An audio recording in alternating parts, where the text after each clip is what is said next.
سبح اسم ربک الاعلی، اپنے رب کے نام کی تسبیح کیجیے، پاکی بیان کیجیے جو سب سے بلند ہے، سب سے بڑا، سب سے اونچا، وہ جس نے پیدا کیا پھر درست بنایا، وہ جس نے اندازہ ٹھہرایا پھر ہدایت بخشی، وہ جس نے چارہ اگایا پھر اس نے اسے سیاہ کوڑا کرکٹ کر دیا۔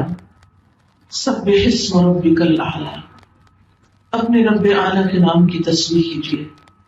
یہ سورۃ الاعلیٰ کی پہلی آیت ہے، اور سورۃ الاعلیٰ وہ سورت ہے جو نبی صلی اللہ علیہ وسلم اپنے بڑے اجتماعات میں جب نماز پڑھاتے تو اس وقت یہ سورت پڑھا کرتے تھے۔ نعمان بن بشیر کہتے ہیں کہ رسول اللہ صلی اللہ علیہ وسلم عیدین اور جمعہ میں سبح اسم ربک الاعلی اور هل اتاک حدیث الغاشیہ پڑھا کرتے تھے، اور کہتے ہیں کہ جب عید اور جمعہ ایک دن جمع ہو جاتے تو ان دونوں صورتوں کو ہی نمازوں میں پڑھتے، یعنی انہی کو ریپیٹ کرتے تھے، یعنی زیادہ لوگوں کے اندر اپنے رب کی تسبیح بیان کرتے۔ اسی طرح نبی صلی اللہ علیہ وسلم سے ظہر اور وتر کی نماز میں بھی یہ سورت پڑھنا ثابت ہے۔ یہاں پر جو حکم دیا گیا ہے وہ تسبیح کرنے کا ہے۔ سبح، تسبیح کیجیے، پاکی بیان کیجیے، کس کی؟ اسم ربک، اپنے رب کے نام کی، الاعلی، جو سب سے اعلیٰ ہے، سب سے بلند ہے۔ کیا ہم اس بات کو جانتے ہیں اور کیا ہم اس بات کو یاد رکھتے ہیں؟ کیا ہم اس بات کو محسوس کرتے ہیں کہ ہمارا رب سب سے اعلیٰ ہے، سب سے بڑا ہے؟ کیا ہم اپنی عملی زندگی کے اندر اس بات کو سوچ کر لرز جاتے ہیں؟ کیا جب اس کا کوئی حکم ہمارے سامنے آتا ہے، نماز کا وقت آتا ہے، کوئی اور نیکی کے کام کا موقع ہمیں ملتا ہے، تو کیا ہم یہ سوچ کر کرتے ہیں کہ یہ حکم میرے رب اعلیٰ کا ہے؟ حقیقت یہ ہے کہ اللہ سبحانہ و تعالی اپنی ذات کے اعتبار سے بھی بلند ہے۔ قرآن مجید میں آتا ہے فَتَعَالَ اللَّهُ الْمَلِكُ الْحَقُّ، پس بہت بلند ہے اللہ جو سچا بادشاہ ہے، لا الہ الا ہو، اس کے سوا کوئی معبود نہیں، ہوا رب العرش الکریم، وہ عزت والے عرش کا رب ہے۔ اللہ سبحانہ و تعالیٰ اپنی ذات کے اعتبار سے بھی بہت بلند اور اونچا ہے، وہ عرش پر مستوی ہے۔ یہ جو ہم کہتے ہیں نا کہ اللہ تعالیٰ میرے دل کے اندر ہے، اس کی یاد تو ہمارے دل کے اندر ہے، لیکن اللہ کی ذات کہاں پر ہے؟ عرش پر۔ اور عرش کہاں ہے؟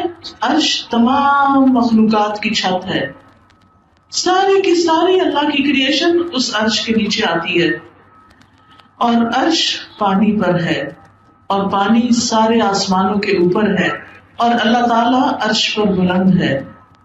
ساتوں آسمان ہم سب جانتے ہیں کہ جیسے یہ ہمارا آسمان ہے یہاں جس کو ہم دیکھتے ہیں، اس کے بعد ایک اور آسمان ہے، پھر ایک اور آسمان ہے، پھر ایک اور آسمان ہے، پھر ایک اور آسمان ہے، پھر ایک اور آسمان ہے، پھر ایک اور آسمان ہے، یعنی 7 آسمان تہ بتہ ہیں۔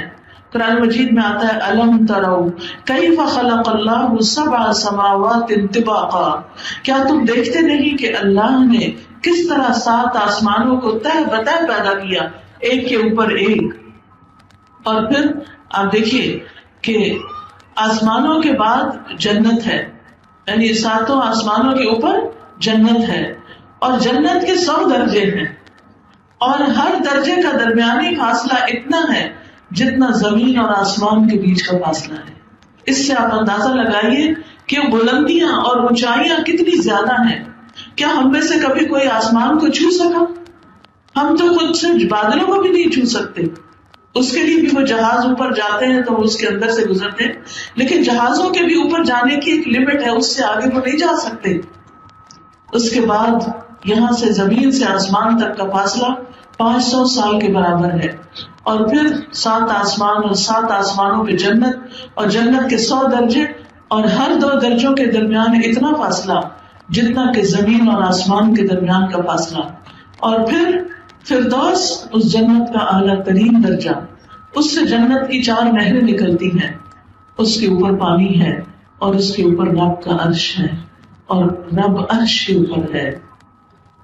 لہذا حدیث میں آتا ہے آپ صلی اللہ علیہ وسلم نے فرمایا جب بھی تم اللہ سے سوال کرو تو جنت الفردوس کا سوال کرو. کتنی بلندیوں پر ہے وہ جنت.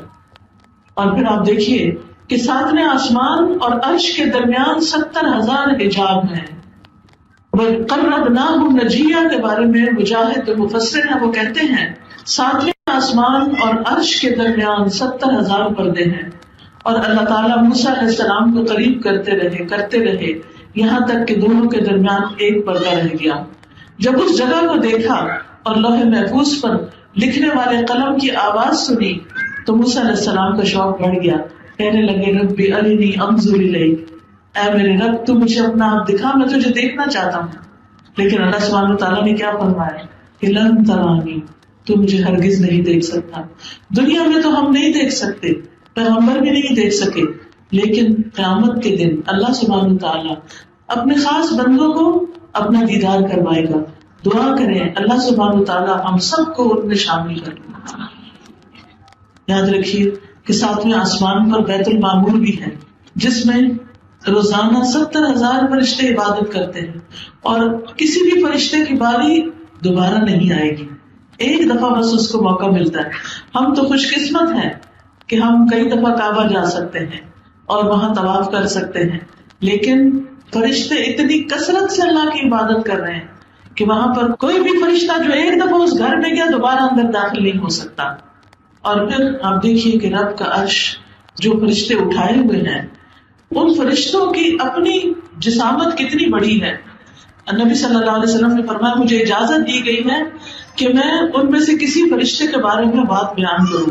تو آپ نے فرمایا اس کی کانوں کی لو سے لے کر کندھے کے بیچ کا فاصلہ، یہ ہمارا تو یہ 2 انگلیوں کے بیچ میں آ جاتا نا یہ کندھا اور یہ تو کندھے اور کان کی لو کے بیچ میں فرشتے کا جو فاصلہ ہے وہ 700 سال کی مسافت جتنا ہے. یہ صرف اس کی سمجھے گردن ہے اتنی بڑی ہے، تو وہ باقی فرشتہ کتنا بڑا ہوگا ان فرشتوں میں سے جو عرش اٹھائے ہوئے ہیں. اس سے آپ اندازہ لگائیں کہ رب کی تخلیق کتنی بڑی ہے، رب کی تخلیق کتنی بڑی ہے اور رب کتنا بڑا ہے. لیکن ہم اس کی بڑائی کو نہ جانتے ہیں نہ محسوس کرتے ہیں. اور آپ جانتے ہیں کہ جو عرش ہے اس کے سامنے کرسی ایک چھلے کی طرح ہے اور کرسی کے سامنے 7واں آسمان اور زمین جو ہے وہ ایک چھوٹی سی بندری کی طرح ہے. بہرحال یاد رکھیے اللہ بہت اوپر. جب بچوں کو بھی بتائے نا، جب وہ پوچھتے ہیں اللہ تعالیٰ کہاں ہے تو انہیں بتایا کریں اللہ تعالیٰ اوپر، اللہ تعالیٰ عرش پر. آپ دیکھیں کہ ہم سب کے دل میں جب اللہ کا خیال آتا ہے تو کیا آتا ہے کہ اللہ اوپر ہے. یہ جو ہم کہتے ہیں نا پتے پتے اور ڈالی ڈالی میں اللہ ہے، اللہ یہاں نہیں ہے. اللہ سبحانہ و تعالیٰ اپنی ذات کے اعتبار سے عرش پر ہے، پھر اپنی صفات کے اعتبار سے بھی اللہ تعالیٰ بہت بلند ہے، ہر نقص اور عیب سے پاک ہے. قرآن مجید میں آتا ہے سبحانہ وتعالی عما یقولون علوا کبیرا، کہ اللہ صاحب عرش وہ پاک ہے ان باتوں سے بہت بلند و برتر ہے جو یہ لوگ کہتے ہیں. یعنی اللہ کے ساتھ کسی اور کو شریک ٹھہراتے ہیں، بتوں کو شریک ٹھہراتے ہیں، یا انسانوں کو اس کے برابر قرار دیتے ہیں، یا فرشتوں کو خدا کی بیٹیاں قرار دیتے ہیں. یہ سب لوگوں کی من گھڑت باتیں ہیں. وہ ان سب چیزوں سے بہت بلند ہے، ہر کمزوری سے پاک ہے ہمارا رب. اللہ لا الہ الا ہو الحی القیوم لا تأخذہ سنۃ ولا نوم، کہ اللہ اس کے سوا کوئی الہ نہیں، وہ ہمیشہ سے زندہ ہے اور کائنات کی ہر چیز کو قائم رکھنے والا ہے. نہ اس پر اونگ آتی ہے اور نہ اس کو نیند آتی ہے. یعنی اللہ تعالیٰ سوتا نہیں ہے اور یہ اس کی قوت کی علامت ہے اور اپنی مخلوق کی مسلسل نگہداشت کر رہا ہے. اللہ تعالیٰ کو کوئی تھکاوٹ لاحق نہیں ہوتی. اللہ تعالیٰ کسی کے سامنے ہارتے نہیں، عاجز نہیں، کمزور نہیں. اللہ تعالیٰ کبھی غافل نہیں ہوتے. اللہ تعالیٰ کسی پر ظلم نہیں کرتے. یعنی وہ تمام عیب اور نقص جو انسانوں کے اندر پائے جاتے ہیں یا اور مخلوقات کے اندر کمزوریاں پائی جاتی ہیں، یاد رکھیے اللہ تعالیٰ ان سب سے بہت اونچا اور بلند ہے. اس لیے ہمیں اسی کے نام کی پاکی بیان کرنی چاہیے. سبح اسم ربک الاعلی، تو جب بھی ربک الاعلی پڑھے تو دل میں خیال نہ آئے کہ وہ اپنے بلند عرش پر ہے، اور پھر وہ اپنی صفات کے اعتبار سے بھی بہت بلند ہے۔ یاد رکھیے یہ جو تسبیح کرنا ہے، اللہ کی پاکی بیان کرنا ہے، یہ کوئی معمولی عمل نہیں ہے۔ یہ تسبیح ہماری تقدیر بدل دیتی ہے۔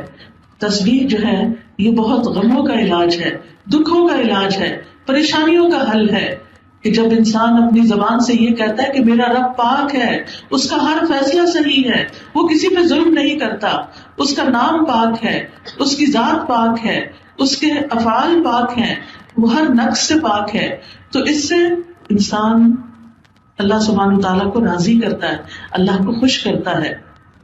کسی کا کہنا ہے میں نے قرآن میں تسبیح کو تلاش کیا تو مجھے حیرت ناک چیز کا احساس ہوا۔ بہت عجیب بات دیکھی میں نے کہ تسبیح سے تو تقدیر بھی بدل جاتی ہے، جیسا کہ یونس علیہ السلام کے واقعے میں ہے۔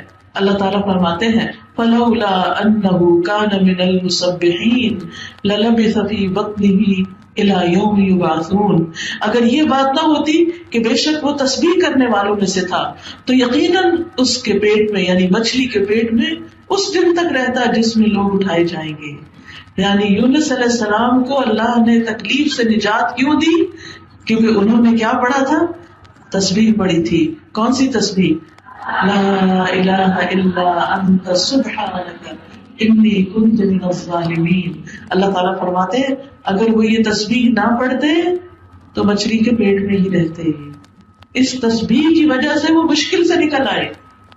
اور ہمارے لیے بھی کیا حکم ہے کہ فَنَجَّيْنَاهُ مِنَ الْغَمِّ وَكَذَلِكَ نُنْجِي الْمُؤْمِنِينَ، ہم نے یونس علیہ السلام کو غم سے نجات دی، اس تسبیح کی وجہ سے ان کا غم دور کر دیا، اور ہم مومنوں کو بھی اسی طرح نجات دیتے ہیں۔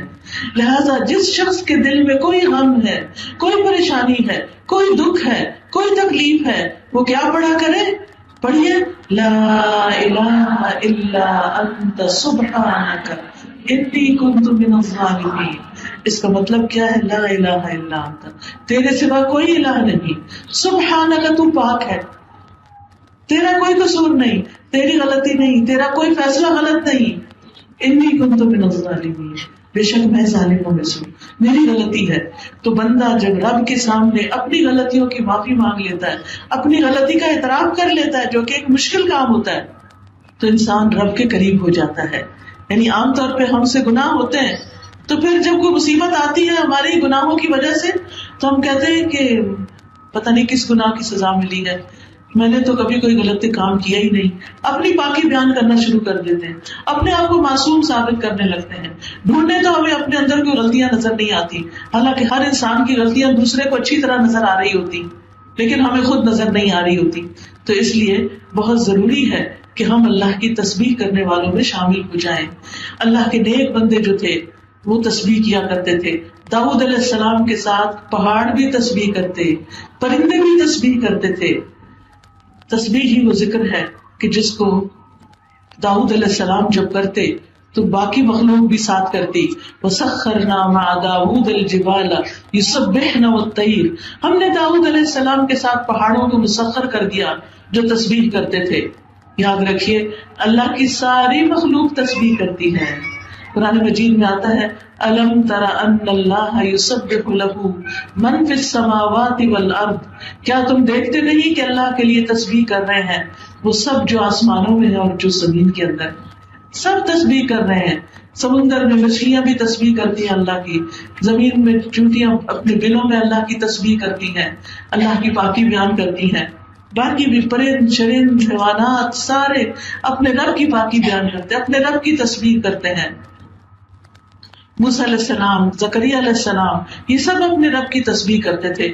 موسیٰ علیہ السلام نے تو خاص دعا مانگی تھی کہ اللہ میرے بھائی کو میرے کام میں شریک کر دے، اس کے ذریعے میری قوت مضبوط کر دے، کہیں نسبحک کثیرا، تاکہ ہم کثرت سے تیری تسبیح بیان کریں۔ تو اس سے پتہ چلتا ہے کہ تسبیح تھوڑی بہت ہی نہیں، زیادہ تسبیح کرنی چاہیے۔ ہمارے دن کے کلام کا اکثر حصہ تسبیح میں گزرنا چاہیے، کیونکہ اہل جنت بھی وہاں تسبیح کریں گے، تو وہ جنت میں جانے والی صفات دنیا میں پہلے اختیار کریں تاکہ اللہ سبحانہ وتعالیٰ اپنی رحمت سے ہمیں وہاں لے جائے۔ وہاں دعواہم فیہا سبحانک اللہم وتحیتہم فیہا سلام، ان کی دعا اس میں ہوگی سبحانک اللہم، پاک ہے تو اے اللہ، اور ان کی آپس کی دعا سلام ہوگا، یعنی ایک دوسرے کو سلام کریں گے اور رب کی تسبیح بیان کریں گے۔ آسمان و زمین کی ہر چیز اللہ کی تسبیح کرتی ہے، کیونکہ تمام مخلوق کے رزق کی کنجی بھی تسبیح ہے۔ اللہ کے نبی نوح علیہ السلام کی وفات کا وقت جب آیا تو انہوں نے اپنے بیٹے سے فرمایا کہ میں تمہیں ایک وصیت کر رہا ہوں، سبحان اللہ و بحمدہ کا ورد کرتے رہنا، کیونکہ یہ ہر چیز کی نماز ہے اور اسی کے ذریعے مخلوق کو رزق ملتا ہے۔ لہذا وہ بہنیں جو رزق کی تنگی کا شکار ہیں یا اس کے لیے پریشان ہوتی ہیں، یا کسی کا بھی کاروبار کا کوئی مسئلہ ہے، یا جاب کا کوئی مسئلہ ہے، یا گھر میں پیسے کی تنگی ہے، یا برکت نہیں ہے، تو تسبیح کی کثرت کر دیں، اللہ تعالیٰ فراوانی عطا کرے گا۔ پھر آپ دیکھیے حاملین عرش فرشتے جو ہیں، فرشتے جو عرش اٹھائے ہوئے ہیں، وہ بھی تسبیح بیان کرتے ہیں، الذین یحملون العرش ومن حولہ یسبحون بحمد ربہم، جو فرشتے عرش اٹھائے ہوئے ہیں اور جو اس کے ارد گرد ہیں، چاروں طرف ہیں، وہ سب اپنے رب کی حمد کے ساتھ اس کی تسبیح بیان کرتے ہیں۔ وَتَرَى الْمَلَائِكَةَ حَافِّينَ مِنْ حَوْلِ الْعَرْشِ يُسَبِّحُونَ بِحَمْدِ رَبِّهِمْ، آپ دیکھیں گے کہ فرشتے عرش کے گرد حلقہ بنائے ہوئے اپنے پروردگار کی تعریف کے ساتھ تسبیح کر رہے ہیں۔ تو ہم سب کو بھی کیا کرنا چاہیے؟ تسبیح کرنی چاہیے۔ نبی صلی اللہ علیہ وسلم کثرت کے ساتھ سبحان اللہ و بحمدہ، استغفر اللہ و اتوب الیہ پڑھا کرتے تھے، اور بہترین کلام وہ ہے کہ جس میں اللہ کی تسبیح بیان کی جائے۔ بے شک اللہ کو سب سے محبوب کلام یہ ہے کہ بندہ کہے سبحانک اللہم و بحمدک و تبارک اسمک و تعالی جدک و لا الہ غیرک۔ تو جب انسان تسبیح کرتا ہے تو اللہ کے ہاں قربت پاتا ہے، فضیلت پانے کا آسان راستہ ہے۔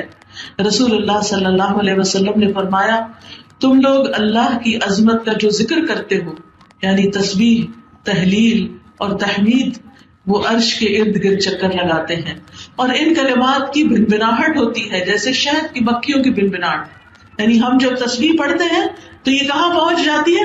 عرش کے پاس پہنچ جاتی ہے، اور وہاں یہ کلمات اپنے ذکر کرنے والے کی اللہ کے ہاں یاد دلاتے ہیں۔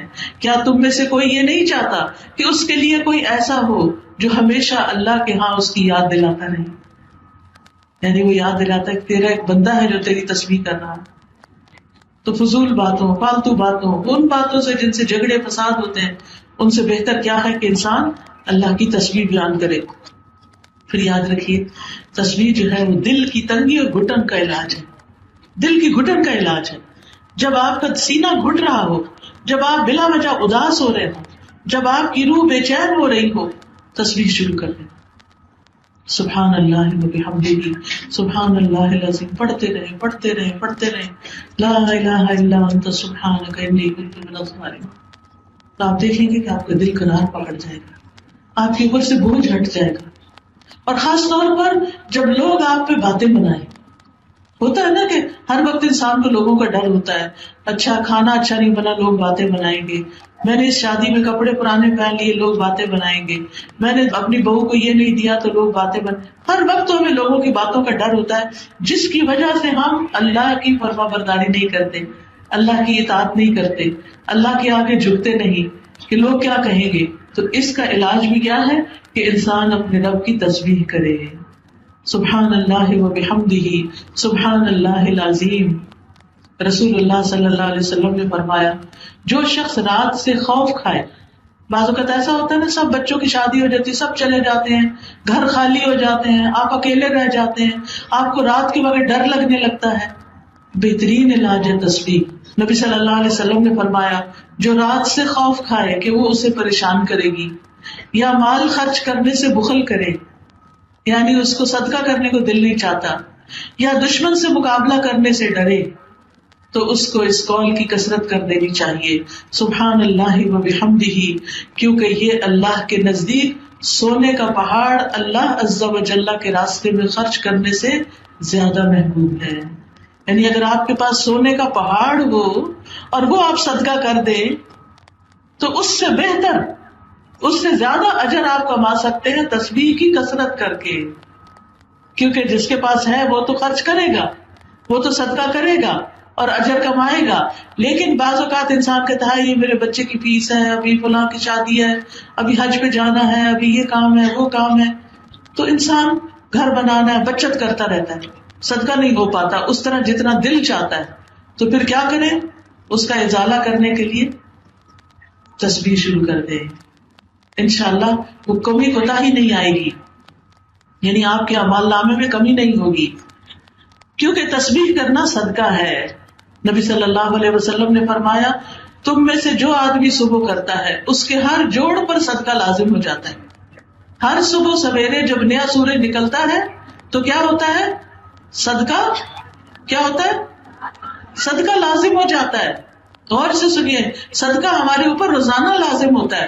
یہ نہیں کہ ہم کہیں وہ رمضان میں صدقہ دیا تھا، وہ جب حج پہ گئے تھے تو ہم نے فلاں حاجیوں کو پانی پلا دیا تھا، صدقہ کر دیا تھا، یا وہ فلاں مشکل کے وقت ہم نے کوئی کالا بکرا ذبح کر دیا تھا. نہیں، یہ نہیں کافی. کیا کرنا ضروری ہے؟ ہر روز صدقہ کرنا ضروری ہے. لیکن بعض اوقات ہر روز ہمارے پاس دینے کے لیے کچھ ہوتا نہیں یا کوئی لینے والا ہوتا نہیں، تو پھر کیا کریں؟ نبی صلی اللہ علیہ وسلم نے فرمایا ہر مرتبہ سبحان اللہ کہنا صدقہ ہے. یعنی پھر آپ سبحان اللہ کی تسبیح شروع کر دیں، کیونکہ 360 جوڑ ہیں، کم از کم دن میں 360 دفعہ سبحان اللہ ضرور پڑھیں. الحمدللہ کہنا صدقہ ہے، ہر مرتبہ لا الہ الا اللہ کہنا صدقہ ہے، ہر مرتبہ اللہ اکبر کہنا صدقہ ہے، نیکی کا حکم دینا صدقہ ہے، برائی سے روکنا صدقہ ہے. تو انسان کو یہ صدقہ اپنی جان کی خاطر ہر روز کرنا چاہیے.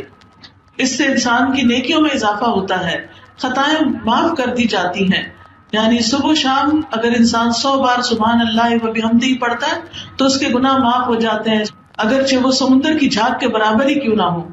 پھر اسی طرح 100 اونٹوں سے افضل عمل ہے. ایک بار تسبیح پڑھنے سے زمین و آسمان کے درمیان کی جگہ بھر جاتی ہے. یہ زبان پر بڑے ہلکے کلمات ہیں، سبحان اللہ سبحان اللہ، دل بھی خوش ہو جاتا ہے. کیونکہ ہم عام طور پر سبحان اللہ کب کہتے ہیں؟ جب ہمارا دل خوش ہوتا ہے کسی چیز کو دیکھ کر یا اللہ کی کوئی بڑائی سامنے آتی ہے. تو خاص طور پر سبحان اللہ و بحمدہ سبحان اللہ العظیم، یہ 2 کلمات ایسے ہیں کہ جو زبان پہ ہلکے ہیں، میزان پہ بھاری ہیں. اسی طرح جو صبح اور شام 3 دفعہ یہ پڑھ لیتا ہے سبحان اللہ و بحمدہ عدد خلقہ ورضا نفسہ وزنۃ عرشہ ومداد کلماتہ، تو یہ بہت سارے ذکر کو کافی ہو جاتا ہے. آگ سے بچاؤ کا ذریعہ ہے تسبیح. ہر تسبیح سے جنت میں درخت لگتا ہے. اب آپ کی اپنی مرضی کہ آپ جنت کو کتنا ہرا بھرا دیکھنا چاہتے ہیں. اب تسبیح کب کی جائے؟ تسبیح صبح شام کی جائے.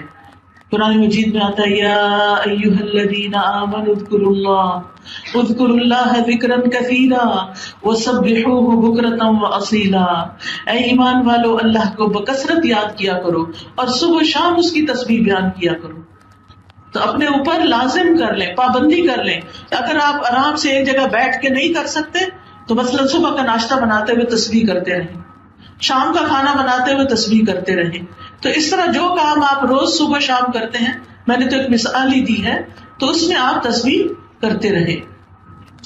پھر اسی طرح خصوصاً سورج نکلنے کے وقت نماز کے آغاز میں رکوع اور سجدوں میں، سجدے میں سبحان ربی الاعلیٰ کئی دفعہ دہرائیں.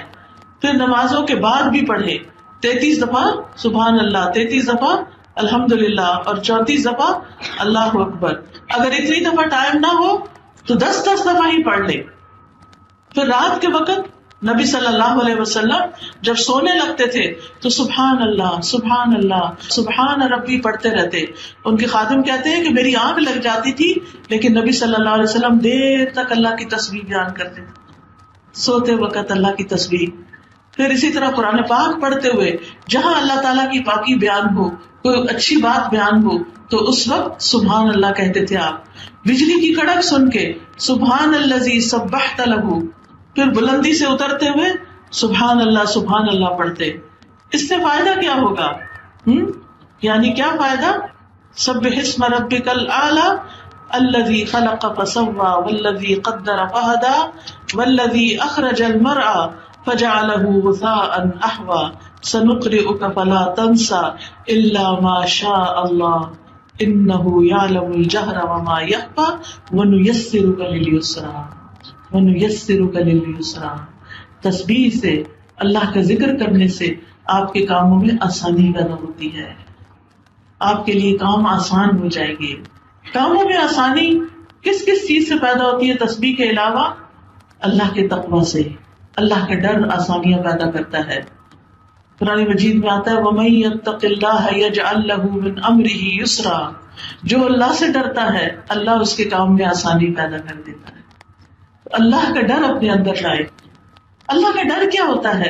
اللہ کا ڈر وہ چیز ہوتی ہے انسان کے اندر جس کی وجہ سے انسان اچھے کام شروع کر دیتا ہے اور برے کاموں سے بچنے لگتا ہے. انسان سوچتا ہے میرے پاس یہ وقت ہے، میں کیوں ضائع کر رہا ہوں، میں کوئی اچھا نیک کام ہی کر لیتا ہوں، کسی کی خدمت کر دیتا ہوں، تسبیح پڑھ لیتا ہوں. اور وہ یہ کیوں کرتا ہے؟ صرف اللہ کے لیے کرتا ہے، کسی کو دکھانے کے لیے نہیں. پھر اسی طرح کاموں میں آسانی ہوتی ہے لوگوں پر خرچ کرنے سے، دوسروں پر خرچ کرنے سے. قرآن مجید میں آتا ہے فَأَمَّا مَنْ أَعْطَى وَاتَّقَى وَصَدَّقَ بِالْحُسْنَى فَسَنُيَسِّرُهُ لِلْيُسْرَى. پھر جس نے اللہ کی راہ میں مال دیا اور پرہیزگاری اختیار کی اور بھلی باتوں کی تصدیق کی تو ہم اسے آسان راستے پر چلنے کی سہولت دیں گے. تو اس سے کیا پتہ چلتا ہے؟ جو دیتا ہے، جو اللہ سے ڈرتا ہے اور سچی بات کو سچ مانتا ہے، قرآن کی بات کو سچ مانتا ہے، جو سچ مانتا ہے اس پر عمل کر لیتا ہے نا. پھر اسی طرح آسانیاں ہوتی ہیں جب انسان کسی کے لیے آسانی پیدا کرتا ہے چھوٹی چھوٹی چیزوں میں. کوئی آپ کے ساتھ بیٹھا ہے، آپ کو پتا ہے کہ تنگ ہو رہا ہے، آپ اس کے لیے ذرا سی جگہ کھلی کر دیں. کسی کے راستے میں کوئی چیز پڑی ہے اس کو ہٹا دیں. کسی کو کوئی بات سمجھ نہیں آئی اس کو سمجھا کے دوہرا کے آسان کر دے اس کے لیے. تو جو شخص تنگ دست پر آسانی کرتا ہے اللہ سبحانہ تعالیٰ اس کے لیے آسانیاں کرتا ہے. حدیث میں آتا ہے جس نے کسی مومن سے دنیا کی تکلیفوں میں سے کسی تکلیف کو دور کیا، مثلا کسی کا قرضہ چکا دیا، کسی کو کوئی دوا لا دی، کوئی بیمار ہے تو اس کی بیمار پرسی کر لی، اللہ قیامت کے دن اس کی تکلیفوں میں سے کسی تکلیف کو دور کر دے گا. اور جس نے کسی تنگ دست پہ آسانی کر دی، یعنی اس کا ہاتھ تنگ ہے، اس نے اس کے لیے تھوڑا سا اس کی مدد کر دی کہ اس کا ہاتھ کھل جائے، اللہ اس پر دنیا اور آخرت میں آسانی کرے گا. جس نے کسی مسلمان کی پردہ پوشی کی، اس کا عیب چھپا لیا، اللہ اس کی دنیا اور آخرت میں پردہ پوشی کرے گا. اور اللہ تعالیٰ تب تک اس بندے کی مدد میں ہوتے ہیں جب تک وہ بندہ اپنے بھائی کی مدد میں لگا رہتا ہے. آپ دوسروں کے کام بناتے رہیں، اللہ آپ کے کام بنائے گا. آپ دوسروں کی مدد کریں، دوسروں کے لیے آسانیاں پیدا کریں، اللہ آپ کے لیے آسانیاں پیدا کریں. چیزوں کو مشکل نہ بنایا کریں، چیزوں کو آسان کیا کریں تاکہ لوگوں کی زندگی آسان ہو اور وہ تمہیں دعائیں دیں. پھر دعا بھی کرنی چاہیے، رب اشرح لی صدری ویسر لی امری. اللہ میرے کاموں میں آسانی پیدا کر، رب اشرح لی صدری.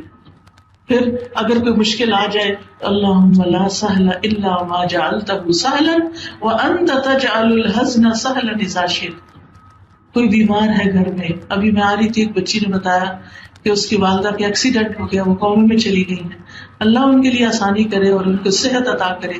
اللہ تعالیٰ باقی بھی آپ سب کی بھی زندگی میں جو مشکلات ہیں، بچوں کی طرف سے ہیں یا شوہر کی طرف سے ہیں یا مال کی طرف سے ہیں، جان کی، اپنی جان میں کوئی تکلیف ہے، اللہ آپ سب کے لیے بہت آسانیاں کرے. لیکن اللہ سے آسانیاں مانگا کرے اور لوگوں کو آسانیاں دیا کرے. پھر فرمایا فَذَكِّرْ إِن نَفَعَتِ الذِّكْرَى سَيَذَّكَّرُ مَن يَخْشَىٰ وَيَتَجَنَّبُهَا الْأَشْقَىٰ. فَذَكِّرْ، پس آپ نصیحت کیجیے، ان نفعت الذکرى، اگر نصیحت کرنا فائدہ دے، یعنی جو نصیحت قبول کرنا چاہتا ہے اس کو آپ نصیحت کریں.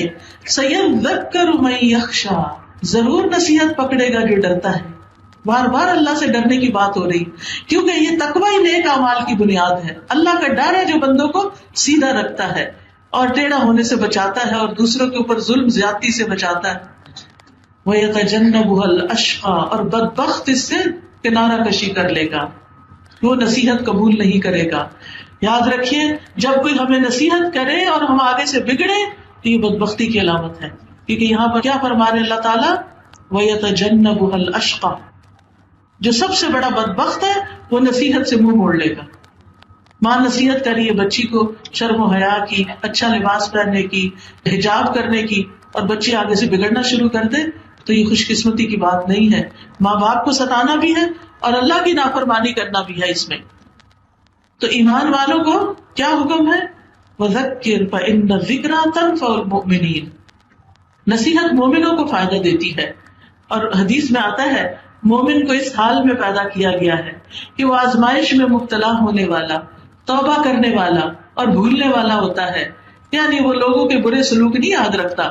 جب اسے نصیحت کی جاتی ہے وہ نصیحت قبول کر لیتا، اس کو مائنڈ نہیں کرتا، دل میں لگا کے بیٹھ نہیں جاتا. اور نصیحت کرنے کے لیے سب سے بہترین چیز قرآن ہے. فرمایا فذکر بالقرآن من یخاف وعید. سو اس قرآن کے ساتھ اس شخص کو نصیحت کرو جو میرے عذاب کے وعدے سے ڈرتا ہے. لیکن نصیحت کس کو فائدہ نہیں دیتی؟ غافل دلوں کو فائدہ نہیں دیتی، منہ موڑ جانے والوں کو، انکار کرنے والوں کو فائدہ نہیں دیتی. اور نصیحت قبول نہ کرنے کا انجام کیا ہے کہ ہو سکتا ہے کہ انسان پھر کسی شرک میں پڑ جائے، کسی بدعت میں پڑ جائے، کسی کبیرہ گناہ میں پڑ جائے اور وہ آخر کار اس کو جہنم میں لے جائے. تو اس بات سے ڈرنا چاہیے. جب کوئی کہنا کہ ایسا نہ کرو شرک ہے، صرف اللہ سے مانگو کسی اور سے نہ مانگو، صرف اللہ کے آگے سجدہ کرو کسی اور کے آگے نہ، جو قبروں کے آگے مت سجدہ کرو، تو نصیحت قبول کر لینی چاہیے، خاص طور پر جو قرآن کے ساتھ نصیحت کی گئی ہو. اسی طرح کوئی اگر کہ ماں باپ کی بات مانا کرو، تو آپ کو پتا ہے نا کہ کبیرہ گناہوں میں اللہ کے ساتھ شرک کے بعد سب سے بڑا گناہ ماں باپ کو ستانا ہے، ماں باپ کی نافرمانی کرنا ہے. تو پھر ایسے بدبختوں کے لیے کیا ہے، پھر ان کی اکڑ تو وہی اسی آگ میں جا کے ٹوٹے گی. تو انسان اس آگ سے بچنے کے لیے اللہ کی پناہ مانگتا رہے، اللہ تو ہمیں پناہ دے دے اور اس جہنم سے ہمیں بچا لے. کیونکہ قیامت کے دن جب جہنم کو سامنے لایا جائے گا، اس دن جہنم کی 70,000 لگامیں ہوں گی. 70,000 لگامیں، یعنی ایک ایک لگام کو 70,000 فرشتے پکڑ کے کھینچ رہے ہوں گے اور وہ سرکش ہو رہی ہوگی، آؤٹ آف کنٹرول ہو رہی ہوگی. پھر جہنم کے کنارے سے گہرائی کا فاصلہ کتنا ہے؟ جیسے کنویں کے کنارہ ہوتا ہے نا، تو نیچے کتنا فاصلہ ہے. رسول اللہ صلی اللہ علیہ وسلم نے فرمایا مجھے اس ذات کی قسم جس کے ہاتھ میں میری جان ہے، جہنم کے کناروں اور اس کی گہرائی تک پہنچنے کی دوری اور مسافت اس قدر ہے کہ اتنی بھاری چٹان ہو جس کا وزن 7 حاملہ اونٹنیوں، ان کی چربی، گوشت اور ان کی اولاد کے برابر ہو. اگر اسے جہنم کی منڈیر سے نیچے گرایا جائے تو وہ اس کے پیندے تک 70 سال میں پہنچے گا. وہ پتھر 70 سال میں پہنچے گا. اتنا نیچے اندھیری جہنم، اتنے تو نکلے گا کون نکل سکتا اس میں سے؟ تو اس لیے انسان کو توبہ کرنی چاہیے، اللہ سے ڈرتے رہنا چاہیے اور اس آگ سے بچنے کی فکر کرنی چاہیے. قیامت کے دن سورج اور چاند دونوں دوزخ میں لپٹے ہوئے ہوں گے تاکہ اس کی گرمی کو اور بھڑکایا جا سکے. پھر ایک ایک شرارہ جو ہے وہ ایک ایک محل کی طرح ہوگا. شرارہ صرف اس کا ایندھن انسان اور پتھر ہوں گے. ایک جہنمی کا سانس 1,00,000 لوگوں سے زیادہ کو جلا سکتا ہے، اتنی سخت ہے اس کی گرمی. نبی صلی اللہ علیہ وسلم نے فرمایا اگر اس مسجد میں 1,00,000 یا زیادہ لوگ بیٹھے ہوں اور ان میں ایک جہنمی آدمی ہو اور وہ سانس لے لے اور اس کی سانس سب کو پہنچے تو اس کے اثر سے مسجد سمیت سارے لوگ جل جائیں. پھر یہ کہ جہنم کے صاحبان چاروں طرف ہوں گے، جیسے مارکی دیکھ لیں چاروں طرف، جہنم میں بھی چاروں طرف اس کے دیواریں ہوں گی اور اوپر بھی اور نیچے بھی، بچھونا بھی جہنم، اوڑھنا بھی جہنم. اور پھر اس جہنم کی خصوصیت کیا ہے کہ جب وہ دھیمی ہونے لگے گی اس کو اور بھڑکا دیا جائے گا. یعنی اس کی آگ ہلکی نہیں ہوگی. دنیا کی آگ تو یہ ہوتی نا جل جل کے ختم ہو جاتی ہے. پھر فرمایا ثم لا يموت فيها ولا يحيا، پھر وہ اس دن نہ مرے گا اور نہ جیے گا. جہنمی جہنم میں مر نہیں سکے. دنیا میں تو اگر کوئی زیادہ جل جائے تو مر جاتا ہے جل کے، لیکن اس میں سے کوئی بھی بچ نہ سکے گا، یعنی زندہ ہی زندہ رہے گا، وہ موت نہیں آئے گی اس کو. قد افلح من تزکا وذکر اسم ربہ فصلی، یقیناً کامیاب ہو گیا وہ جس نے پاکیزگی اختیار کی اور اپنے رب کا نام یاد کیا پھر نماز پڑھی. یعنی کامیابی کے لیے کیا ضروری ہے کہ انسان 3 کام کرے. اندر کا تزکیہ کرے، اپنے آپ کو برے خیالات سے بچائیں اور اپنے رب کے نام کا ذکر کریں، اللہ سے دعا کریں اور نماز پڑھیں. یہ کام جو ہے انسان کو اللہ کے قریب کرتے ہیں. انسان اللہ سے دعائیں کرتا رہے اور موت کو یاد رکھے، اللہ تعالیٰ کی صفات کو جانے، روزانہ قرآن پڑھے. یہ سب کام انسان کو کامیابی کی طرف لے کے جانے والے ہوتے ہیں. یعنی ہم بعض اوقات کچھ کر نہیں سکتے، لیکن ہمیں اس کا شوق ہونا چاہیے، ہمیں اس کے لیے دعا کرنی چاہیے، ہمیں اس کے لیے اللہ کو پکارنا چاہیے کہ یا اللہ یہ کام بہت اچھا ہے، مجھے اس سے محبت ہے، لیکن مجھ سے ہوتا نہیں، تو مجھے اس کی توفیق دے دے.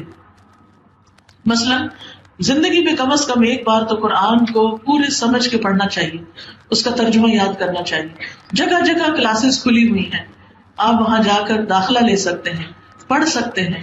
اپنے ہفتے کا کچھ دن، 1 دن 2 دن 3 دن 4 دن، جتنا آپ آسانی سے ٹائم نکال سکیں آپ قرآن کی کلاسز میں شریک ہو. اور پھر اس کے بعد یہ کہ اللہ تعالیٰ سے دعا کریں. اگر نہیں سبب بن رہا تو اللہ سے دعا کریں، سچی تڑپ پیدا کریں، اللہ سبحانہ وتعالیٰ ضرور کامیابی عطا کرے گا. پھر اسی طرح اپنے اعمال کو صرف اللہ کے لیے خالص کریں اور چھپ چھپ کر اللہ کے سامنے نیکیاں کریں. بندوں سے اپنی نیکیوں کو چھپائیں. کہتے ہیں کہ بندوں سے نیکیاں اس طرح چھپانی چاہیے جیسے ہم اپنے عیب چھپاتے ہیں. ہم بندوں سے اپنے عیب بہت چھپاتے ہیں. اگر ہماری کوئی برائی کسی کے سامنے کر دے تو ہم مائنڈ کر جاتے ہیں کہ تم نے سب کے سامنے کیوں کہا. اگر کوئی ہمارا کوئی ایسا برے کام کا راز کھول دے تو اس پہ بھی ہم ناراض ہوتے ہیں. تو اسی طرح ہمیں اپنی نیکیاں بھی چھپانی چاہیے. لوگوں کو دکھانے کے لیے نیکی کے کام نہیں کرنے. پھر اسی طرح کرنے کے کاموں میں یہ بھی ہے کہ انسان موت کو یاد رکھے. موت کو یاد رکھنے کا فائدہ کیا ہے کہ انسان پھر یہ سوچتا ہے کہ میرا وقت تھوڑا ہے، میں کچھ کر لوں، اپنے لیے تھوڑا ٹائم رہ گیا، کچھ بنا لوں، کچھ کر لوں، زیادہ سے زیادہ نیکی کے کام کروں، عبادت کروں، لوگوں کی خدمت کروں، کسی کے کام آؤں، لوگوں کے لیے آسانیاں کروں تاکہ میرے لیے آگے اللہ تعالیٰ موت کی منزلیں اور موت کے بعد کی زندگی آسان فرما دے. پھر اسی طرح کرنے کے کاموں میں سے ایک اور کام، اللہ کے نام اور اللہ کی صفات کو جانے تاکہ اللہ کی معرفت حاصل ہو. کیونکہ ہمیں اللہ نے اس لیے پیدا کیا کہ ہم اللہ کی عبادت کریں. لیکن اگر ہمیں یہ نہیں پتا کہ وہ ہے کون، وہ کیسا ہے، وہ کیا کرتا ہے، اس کی طاقت کتنی ہے، وہ کہاں ہوتا ہے، تو پھر ہم اس کی عبادت صحیح طور پر نہیں کر سکتے. اور اس کے لیے اللہ کے ناموں کی جو اسماء اللہ الحسنی کے جو آڈیوز ہیں وہ بھی آپ سن سکتے ہیں. پھر اسی طرح اچھے دوست بنا